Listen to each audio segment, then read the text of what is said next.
Kim from the Quilt Pro Studio Chicks. Today I want to show you how to use the Snapshot tool.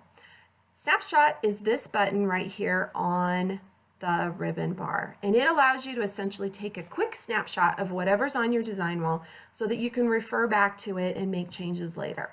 So I am going to start out by taking a quick snapshot of this block that I'm working on, and then I'm going to come over here and audition a different color. I'm going to pick a little bit of a darker blue using my paint tool and just drop that in here and put a darker blue in the middle, and then I'm going to click Snapshot. To see my snapshots, I come over here to File, go down to Manage Snapshots, and then I can scroll down here to the bottom and you can see my two blocks right here, and I can easily go back and forth.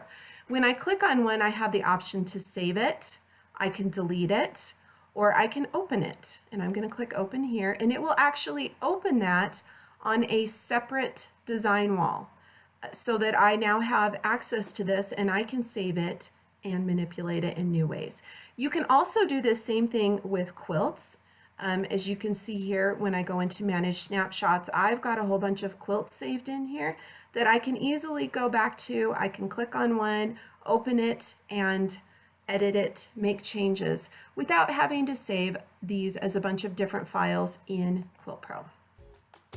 Well, thanks for watching today. Please hit subscribe below so you don't miss out on any new tutorials. And if you have any questions or comments about using Snapshot, please put them below. Thanks for watching and have fun quilting.